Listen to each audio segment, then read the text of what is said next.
Okay, so get this. We're diving deep today into something pretty wild. The 2024 election. The 2024 election. But this isn't going to be your typical political deep dive. We're talking presidential diss tracks, rap battles, Oh, yeah. lyrical mayhem, the whole 9 yards. It's really fascinating how this election cycle has become less about, policy debates and more about Yeah. who's got the best flow, Right, like it seems like dropping beats is the new way to win votes. apparently. At least if you ask Donald Trump, Joe Biden, Kamala Harris, Drake, Kendrick Lamar, Oh, yeah. and Pence. And Mike Pence. Pence is spitting bars now, too. Yeah. It all started with Trump trying to, I guess, ride the coattails of Drake's Rich Flex. Mm-hmm. He drops this track called Make America Flex Again, and the internet just explodes. Oh, yeah. I mean, lines like, your owl's about to get trumped by my eagle, built a wall with these bars, and yeah, Mexico paid. It was like it was Comedy gold mine. It was like a comedy goldmine. Yeah. So what was Trump going for here? Was he trying to be funny or was he just that out of touch? I mean, it's hard to say with Trump, right? It's like he was going for provocative, Yeah. but the internet just saw pure entertainment value in it. Yeah. And I think that's what really spurred Drake to respond. Right. His track Certified Border Lover. Oh, man, that was There's this savage clapback. It was brutal. And that hook started from the bottom. You started from your dad. Got small loans of millions, man. That's kind of sad. Instant viral classic. Instant viral classic. I think it's worth pointing out for those who maybe aren't familiar with the hip-hop lingo that bars is what they call the lyrics in rap songs. Oh, yeah. And Drake definitely brought the bars. He did. But there's another classic hip-hop technique he utilizes in this track, too. Sampling. Yo, yeah. He actually weaves in snippets of Trump's own words from his rallies. That's right. Turns his rhetoric against him. It's genius. It's so clever. It's such a clever way to, expose hypocrisy and challenge authority all through music. And he did it in his style. Yeah. Which I think is why it resonated with so many people. Oh. And then just when we thought things couldn't get any weirder, Yeah. Biden drops a mixtape.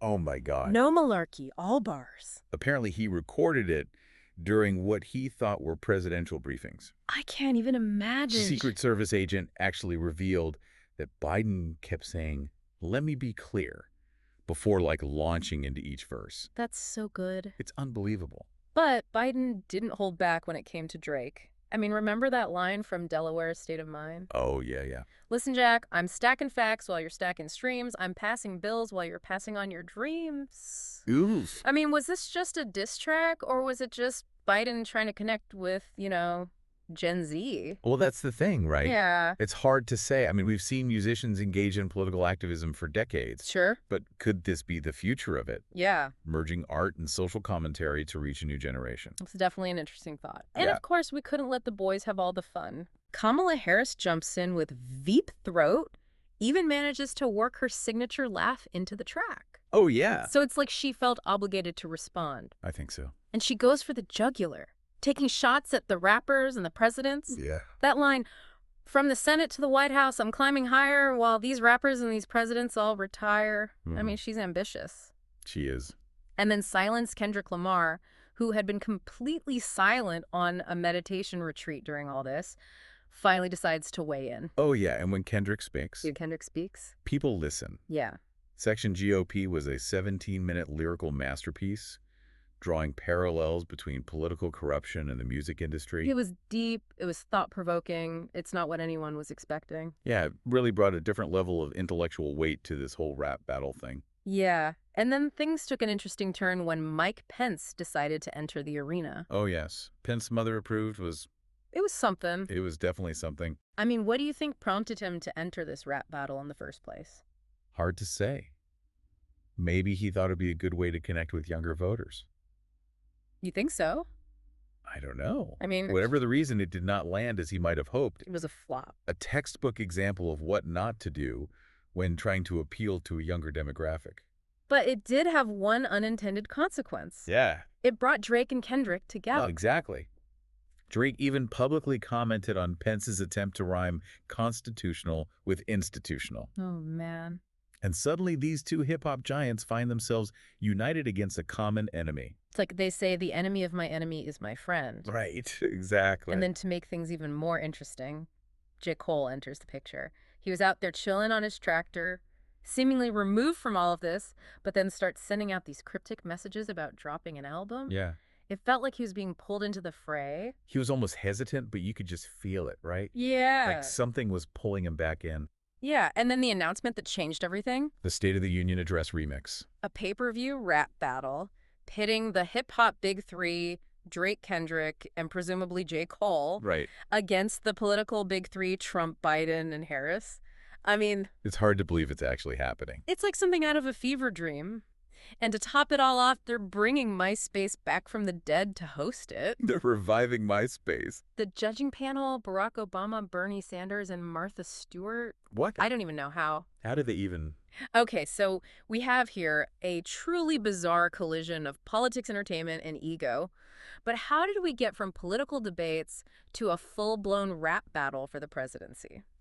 Let's rewind a bit and take a closer look at the events leading up to this. So we left off with the announcement of the State of the Union Address remix, this pay-per-view rap battle that has completely taken the world by storm. It's insane to think that we're at a point where a rap battle could actually, like, influence an election, but here we are. Yeah, and this isn't just some niche event either. This thing has become like a global phenomenon. Yeah, for real. It's dominating headlines. It's sparking these like heated debates online. Oh, I bet. And it's even like influencing the stock market. Seriously. I read this article about how the price of corn futures is now tied to the betting odds on this battle. It's crazy, right? It's wild. It's a testament to the power of popular culture. I guess so. And of course, the media is having a field day with this. Oh, yeah. Every news outlet from CNN to Fox News to even the most obscure blogs are covering like every single development with this intensity that's usually reserved for like actual wars and stuff. Yeah, it's like the entire world has become obsessed with this rap battle. Yeah. Social media is a complete mess, but in a kind of hilarious way. I know, right? Memes are spreading like wildfire. Everyone's got a hot take. I even saw some pretty impressive fan art of Biden spitting fire while wearing a no Malarkey snapback. So how do you interpret this whole thing? I mean, it's funny, it's absurd, but it also kind of forces us to confront some serious questions about how we consume information, how we choose our leaders, what it even means to be politically engaged in like the digital age. Absolutely. Yeah. And I think that's what makes it so fascinating. It's like this weird collision of politics, entertainment, social commentary, all blurred together. Yeah, and I mean, for example, we have political analysts now dissecting the lyrical content of these diss tracks, like trying to decipher hidden messages and potential policy implications. On my own, right? Who would have thought we'd be seeing pundits on CNN discussing the flow of a presidential candidate? It's uncharted territory. So what are the predictions? I mean, who do people think is going to win this thing? Well, the predictions are all over the place. Yeah. Initially, the hip-hop trio was heavily favored to win. I mean, Drake and Kendrick, they're lyrical titans. And J. Cole, even from his tractor-based exile, is a force to be reckoned with. Right. But then you have the wild card factor of the politicians themselves. I mean, they might not have the lyrical prowess, Right. but they do have experience commanding attention, playing to a crowd. And in Trump's case, a truly impressive ability to make anything about himself. So true. So some analysts believe that Biden's penchant for going off script could work in his favor. How so? Like leading to some unexpected moments of brilliance, or it could backfire spectacularly. Right, and Kamala. Her team's apparently working tirelessly to weaponize her laugh, No. trying to make it sound menacing. I don't know how that's going to play out on stage. It's certainly a bold strategy. Yeah, and meanwhile, Trump is claiming to have studied the very best rappers maybe ever in history in preparation for this battle. Oh, God. Who knows what that actually means? Yeah. But knowing Trump, he probably watched a couple of Eminem videos and declared himself a rap god. Probably. Yeah.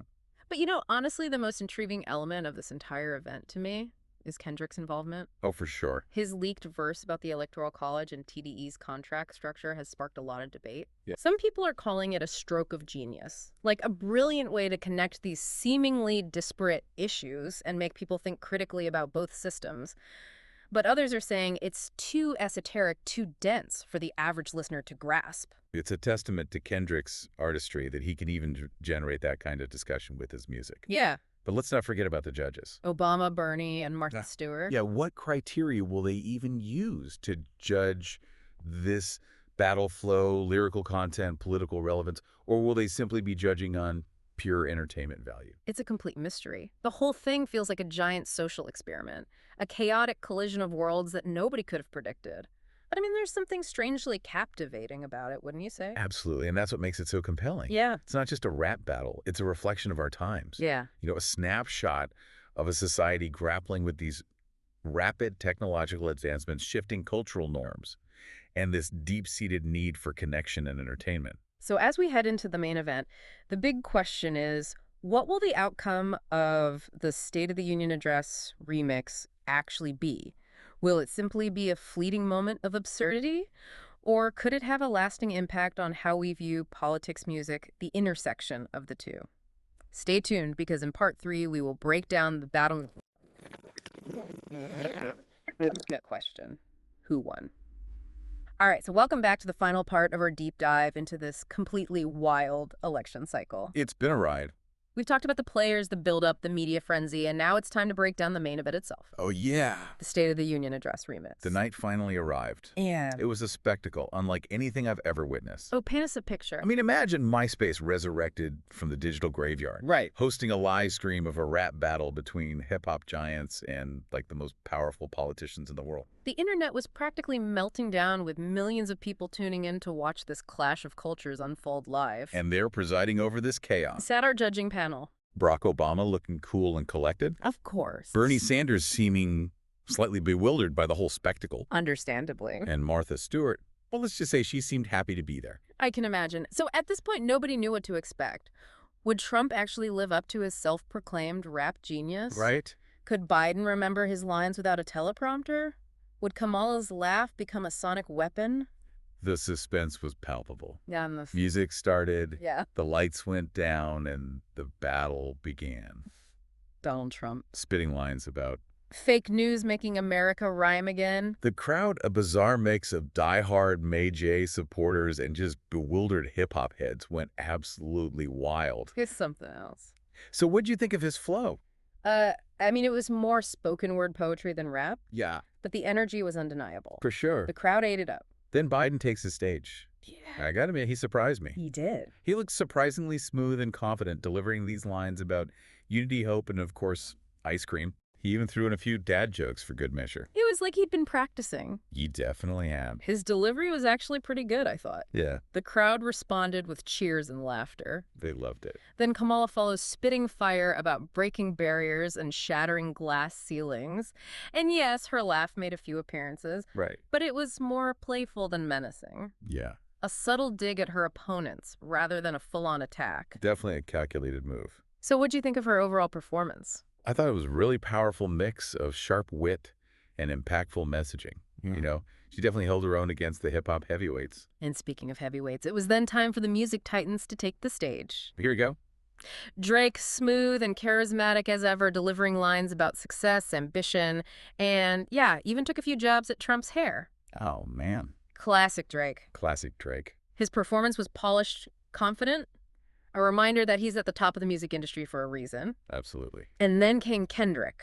His verses were like this complex tapestry of social commentary, introspection, pure lyrical mastery.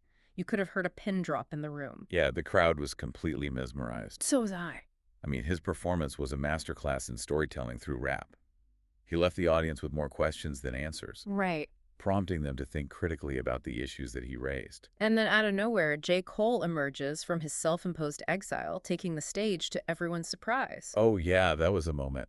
His verses were raw and powerful, focusing on the struggles of everyday Americans and the urgent need for real change. His unexpected appearance added this whole other layer of authenticity and depth to the battle. For sure. It reminded everyone that this wasn't just about entertainment. Right. It was about something much bigger. So round after round, the battle raged on. Trump boasted about his wealth. Biden stumbled over a few lines but recovered with grace. Kamala delivered a scathing takedown of the patriarchy. Drake and Kendrick traded lyrical barbs, and J. Cole spoke truth to power. It was pure energy, raw talent on full display. The crowd was electric, the judges looked completely speechless, and the internet exploded with reaction. I'm going to imagine.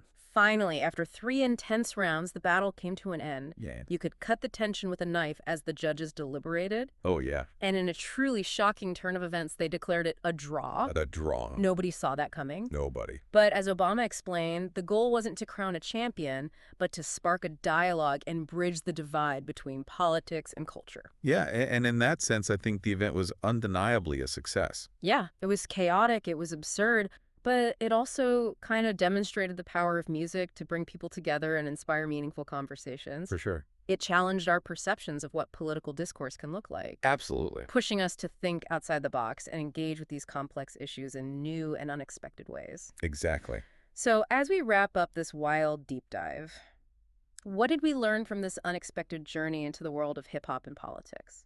Well, I think it showed us that music can be a really powerful tool for social commentary and engagement. It can break down barriers, spark dialogue, inspire people to think critically about the world around them. I think it also showed us that politicians, despite their often stiff personas, can be surprisingly relatable and even, dare I say, cool. Yeah. When they step outside of their comfort zones and engage with popular culture. Or at least they can try. Right. And sometimes that effort, even if it's a little awkward or cringeworthy, can be enough to start a conversation and remind us that despite our differences, we're all in this together. So we leave you with this. What do you think? Was this rap battle a sign of progress or a descent into chaos? Did it change your perspective on politics, music, or even yourself? We'd love to hear your thoughts. Thanks for joining us on this deep dive. Remember, stay curious, stay engaged, and never underestimate the power of a good beat to bring people together.